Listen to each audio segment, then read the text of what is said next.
औज़ुबिल्लाहिमिनश्शैतानिर्रजीम बिस्मिल्लाहिर्रहमानिर्रहीम अल्लाहुम्मा सल्लि अला सय्यिदिना मुहम्मदिन व अला आलि सय्यिदिना मुहम्मदिन व बारिक व सल्लिम अलैहि। अस्सलाम वालेकुम माय यूट्यूब फैमिली, कैसे हैं आप सब लोग? ठीक ठाक हैं, खैरियत से हैं? उम्मीद करती हूँ सब लोग ठीक होंगे। अल्लाह पाक आप सबको अपने हिफ्ज़ व ईमान में रखे। जी जनाब, चनों की दाल फ्राई बनने जा रही है और इसको एक डबल तड़का लगेगा। तो दाल मखनी स्टाइल में मक्खन के साथ वो मैं लगाऊंगी। होममेड मेरे पास घर का मक्खन है, ये बाज़ार वाला नहीं है, अनसॉल्टेड है बिल्कुल। ये चेक करें आप, ज़बरदस्त मक्खन है। तो सबसे पहले जो है वो सिंपल तरीके से दाल को बनाना स्टार्ट करते हैं, जिसके लिए स्पाइसेस चेक करें। नमक, धड़ा मिर्च और कुटी हुई मिर्च पाउडर जो है, हल्दी, खुश्क धनिया पाउडर, गरम मसाला पाउडर। इधर मेरे पास आ गई ये राई मेथी दाना और ये अजवाइन। इधर मेरे पास आ गई कलवंजी। तो मैं इसको साइड पे करती हूँ और जल्दी से है टमाटर प्याज कट करके लहसुन अदरक का पेस्ट बना लेते हैं। बिल्कुल बारीक फाइन चॉप कर लेने हैं प्याज, क्योंकि हमने शोरबा तो बनाना नहीं जो ग्राइंड वगैरह कर ले। और बहुत मोटा प्याज जो है वो भी मुंह में आए तो अच्छा नहीं लगता, तो इसको हम बारीक चॉप कर लेते हैं। जी गाइस, तो प्रेशर कुकर में डाल दिया है ऑयल और साथ प्याज डाल दिए। इधर अब हम इनको बिल्कुल जो है ना वो ट्रांसपेरेंट टाइप कर लेंगे, सौते कर लेंगे, हम ब्राउन नहीं करेंगे। फिर लहसुन अदरक का पेस्ट डालते हैं।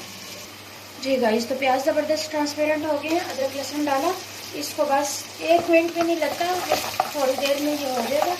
इसका कच्चापन दूर हो जाए और अच्छी सी खुशबू आना स्टार्ट हो जाए तो बस फिर इसको हम डन कर लेते हैं। जी गाइस, तो हमने शामिल कर दिए हैं टमाटर और साथ तमाम मसाला जात जितने भी थे मेरे पास सारे करके मसाले की अच्छे तरीके से भुनाई कर लेते हैं, जब तक कि मसालों का पानी भी छोड़ेंगे और टमाटर का पानी ड्राई नहीं हो जाता। जी गाइस, तो मसाले की भुनाई ज़बरदस्त हो चुकी है। इधर अब मैं शामिल करने जा रही हूँ चनों की दाल। ये देखिए, जैसे मेरे पास ये चनों की दाल है ना, मैंने 2-2.5 घंटे पहले भिगोई हुई थी। इस तरह करने से देखिए दाना बिल्कुल टूट रहा है, अच्छी खासी ये सॉफ्ट हो चुकी है। आप अपने हिसाब से पानी डालिएगा। मेरे पास ये जो पानी है, दाल को अच्छी तरह मैंने धोया हुआ था, इस पानी समेत ही मैं जो है वो दाल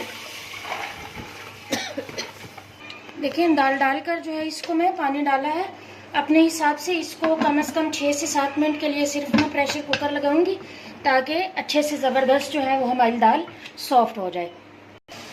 जी गाइस, तो ये देखिए बहुत ज़बरदस्त दाल जो है वो गल चुकी है, हल्का हल्का मॉइस्ट है। बस इसको हम बहुत ज़्यादा ड्राई करना है तब भी कर लें, वरना इतना अगर रखते हैं तो आप लोगों की अपनी मर्ज़ी है। मैंने कुछ धनिया और पुदीने के पत्ते, लेमन जूस और इसको कर लेते हैं हम साइड पर। और अब हम इसका ज़बरदस्त सा तड़का तैयार कर लेते हैं। जी गाइस, तो ये मैंने 3 टेबल स्पून जो है ये वाले नॉर्मल जो खाने वाले होते हैं ये मक्खन के ले लिए। इसके अंदर 1 टेबल स्पून जो है वो मैं ऑयल शामिल करूँगी, ताकि मक्खन हमारा जले नहीं। इसको हम मेल्ट कर लेते हैं पहले।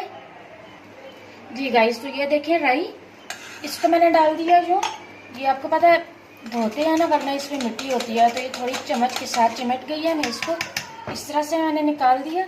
3 इधर आ गई हमारे पास ये सुर्ख मिर्च, ये हमने डाल दी। साथ हमारे पास आ गए 10 से 12 या मे बी 15 हो जाए कड़ी पत्ते, इस तरह से शामिल कर दिए। और 2 मेरे पास जो हैं वो साबुत मिर्च हैं, बड़ी वाली जो होती हैं, जो बहुत ज़्यादा तीखी नहीं होती, उनको मैंने दरमियान से 2-2 करके 2 पीसों में वो कर लिया। इनको अच्छे तरीके से हम जो है वो कड़कड़ा लेंगे, ब्राउन टच लाएंगे इनके अंदर, फिर हम इसका तड़का लगाएंगे। ये बहुत मज़ेदार बनती है, इसका बहुत मज़ेदार फ्लेवर आता है।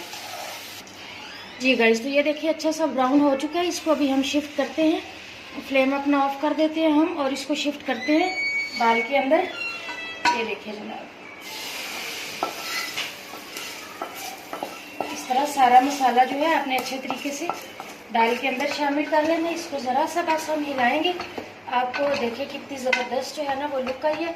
इसको कवर करते हैं ताकि सारा टेस्ट जो है वो दाल के अंदर अच्छे से ज़बरदस्त हो जाए। जी गाइस, तो अल्हम्दुलिल्लाह ज़बरदस्त जो है वो दाल बनकर रेडी हो चुकी है। मैं इधर आपको दिखाती हूँ, ये देखिए ज़रा किस तरह जो है वो दाल मैश हो रही है और एक एक दाना भी है, गली हुई भी उसी तरह है और बिल्कुल वो घुल के जो मलीदा सा बन जाती है वो भी नहीं बनी। आप ज़रूर ट्राई कीजिएगा ये वाला मेथड, बहुत मज़ेदार और बहुत ये जो तड़के का फ्लेवर है बहुत ज़बरदस्त आता है। आप चाहें तो बटर ऊपर से भी डाल लें, लेकिन इतना ज़्यादा हम नहीं खाते असल में, तो मैंने नहीं डाला। आप लोगों को पसंद है या आप लोग खा सकते हैं तो आप लोग ज़रूर डालें, वो भी मज़ेदार लगता है। तंदूर की रोटी के साथ, पराठे के साथ सर्व करें, बहुत ज़बरदस्त कम्बिनेशन है दाल का और तंदूर खमीरी रोटी का, बहुत मज़ेदार लगता है। उम्मीद है आज की रेसिपी आपको पसंद आई होगी। चैनल को लाइक शेयर सब्सक्राइब करना मत भूला करें। मिलेंगे इंशाल्लाह नेक्स्ट किसी अच्छी सी रेसिपी के साथ। तब तक अल्लाह हाफ़िज़। निगहबान।